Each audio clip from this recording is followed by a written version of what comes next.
Alors bonjour, dans cette seconde vidéo sur la géométrie repérée qui est destinée en classe de première aux élèves qui ont choisi la spécialité mathématiques, nous allons étudier ce qu'est une équation cartésienne, cette fois-ci d'un cercle. Donc on avait fait une première vidéo sur la notion de vecteur normal à une droite et on en avait déduit comment trouver une équation cartésienne d'une droite. Je te laisse te référer à la vidéo au lien qui va se trouver en haut de ton écran.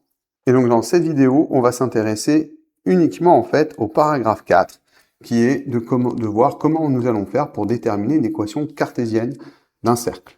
Allez, bon courage, bon visionnage. Alors tout d'abord, je rappelle que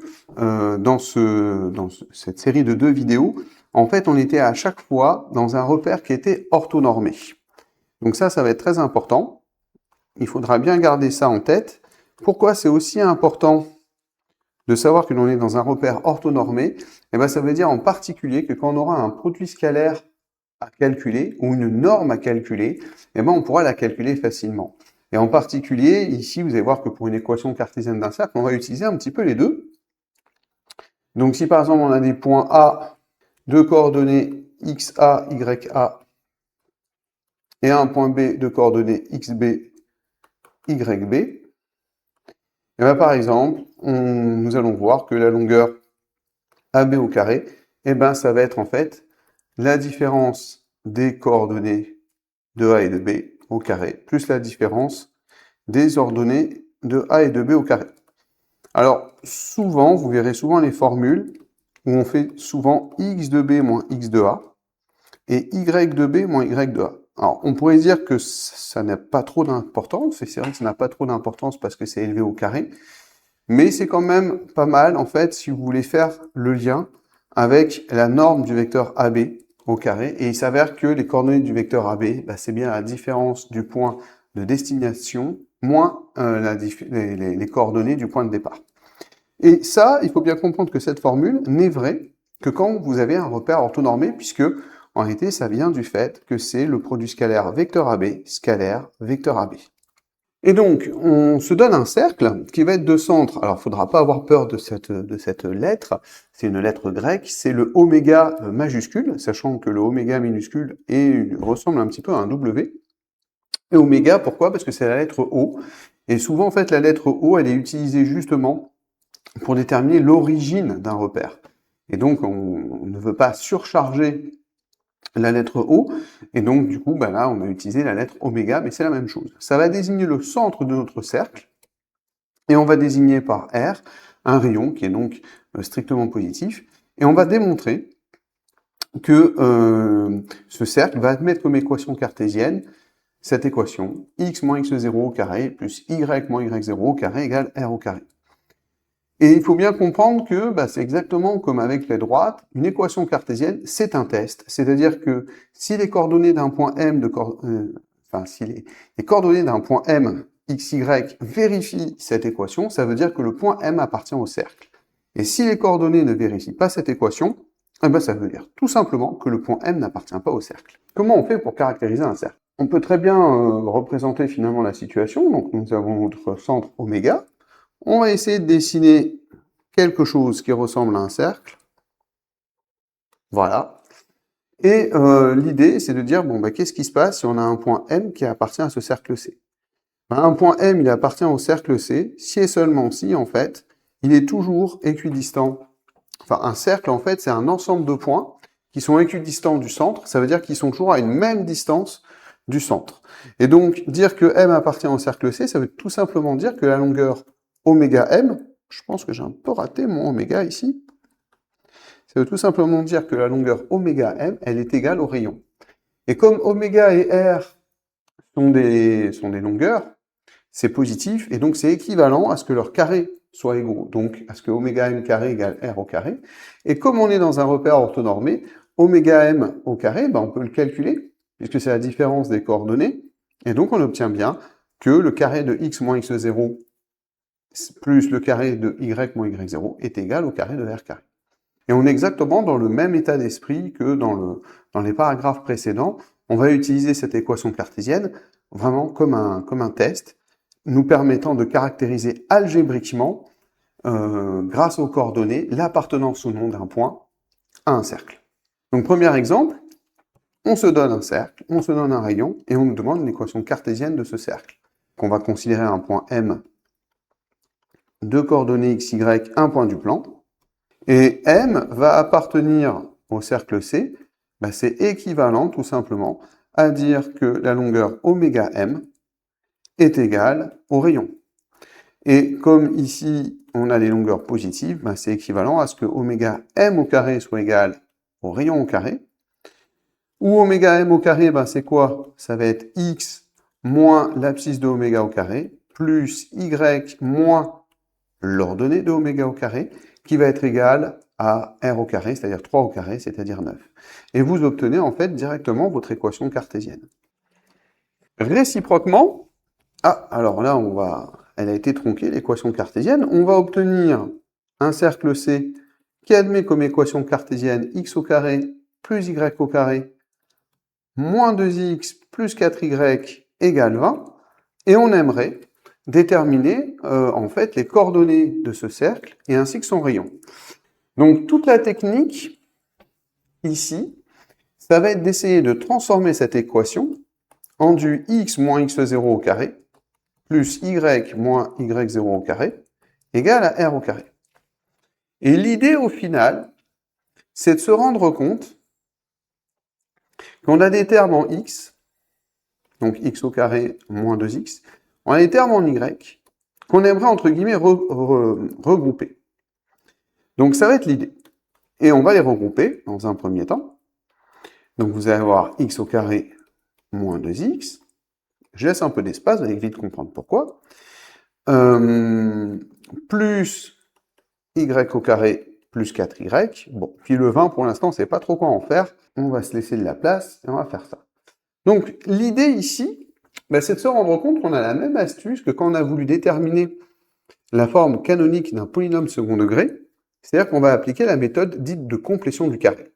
C'est-à-dire que, justement, pour transformer mon x au carré moins 2x en un x moins x0 au carré, pour utiliser ma fameuse identité remarquable, qui est que a plus b au carré, c'est égal à a carré plus 2ab plus b carré, ou sa consoeur, qui est a moins b au carré, égale a carré moins 2ab plus b carré, on est amené à rajouter un terme.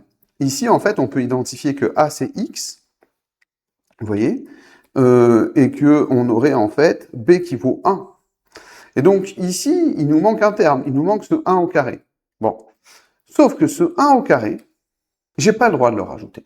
J'ai pas le droit de le rajouter, c'est comme ça. Donc je vais l'enlever immédiatement.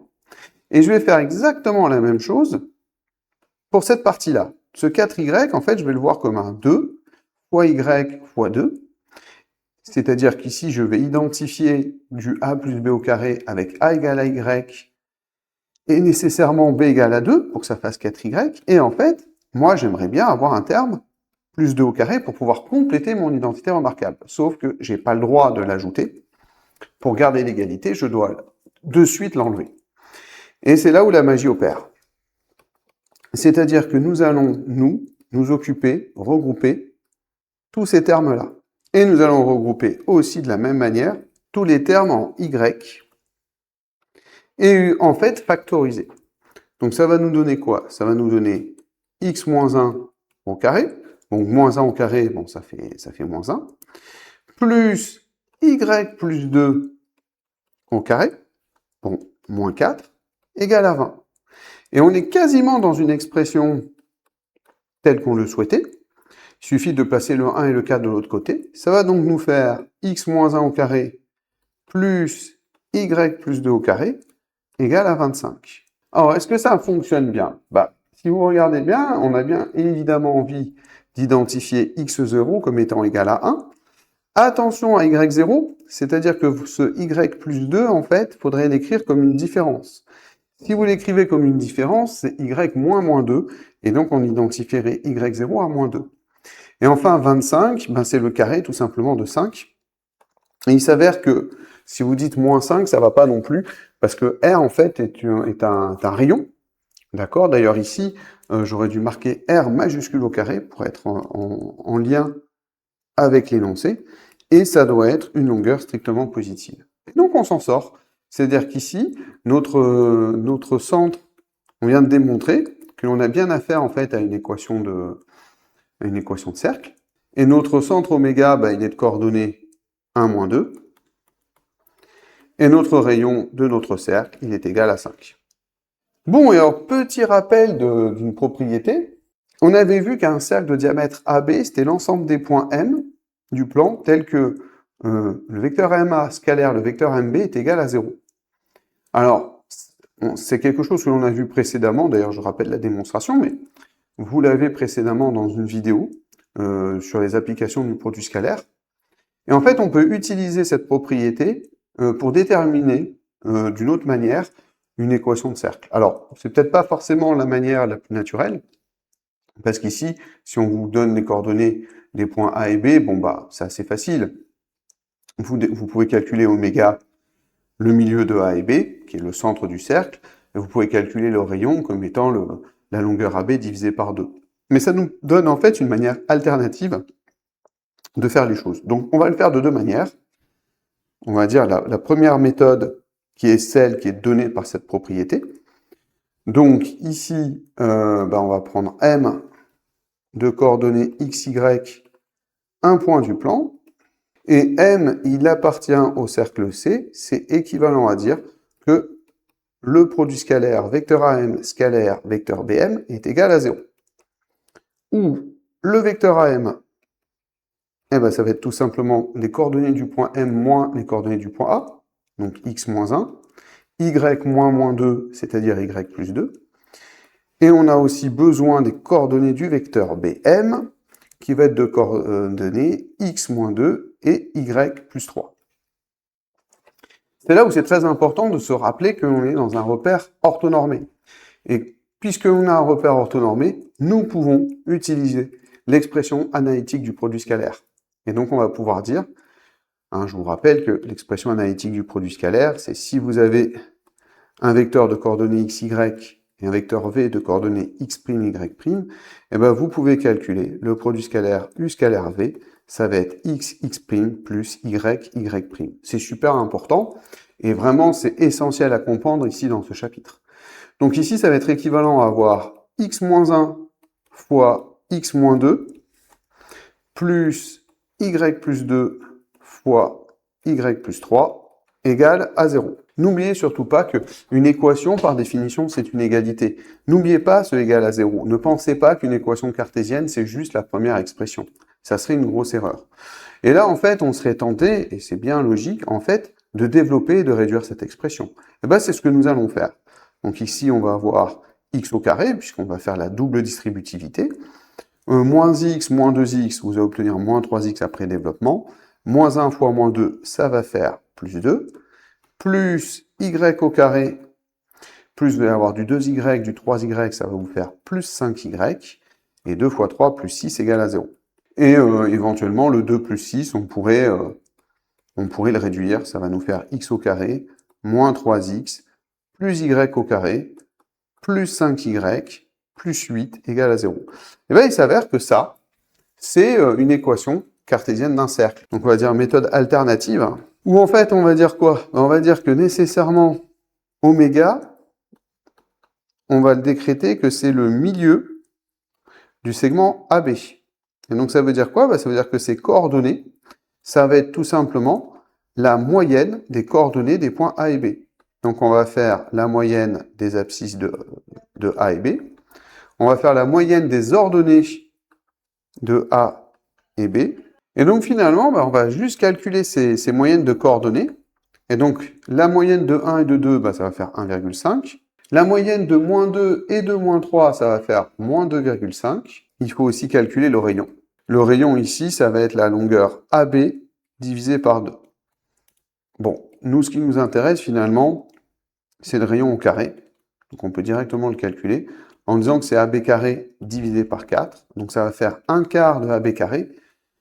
Et donc on va calculer la longueur AB au carré. Et donc ça va être 1 quart. Et on va tout simplement faire comme d'habitude, on va calculer notre longueur. Donc ici, ça va faire 1 quart de 2 moins 1 au carré, ça fait 1. Moins 3 moins moins 2 au carré, eh ben, ça va faire aussi, cette fois-ci, moins 1 au carré, mais ça fera 1 quand on va l'évaluer au carré. Et donc, on obtient tout simplement que le rayon au carré, ici, c'est 1/2. Notre point M, il appartient au cercle C. Si et seulement si oméga M est égal à R, c'est-à-dire si et seulement si oméga M au carré est égal à R au carré. Or, oméga M au carré, de la même manière, ça va être x moins 1,5 au carré, plus y moins 2,5, donc plus 2,5 au carré, le tout égal à 1/2. Et on va me dire, oui, mais ça, c'est pas la même équation que ce qu'on a trouvé tout à l'heure. Ben, il s'avère que si on développe cette équation, on est censé obtenir celle-ci. Ou dit autrement, si je prenais cette équation-là et que j'employais la méthode de complétion du carré, je reviendrais sur cette équation-là. Alors on va faire le plus simple possible, on va développer pour vérifier, pour voir si on ne s'est pas trompé. Donc ça va faire x au carré, moins 2 fois x fois 1,5, plus 1,5 au carré, plus y au carré, moins, plus, pardon, 2 fois 2,5 fois y, plus 2,5 au carré.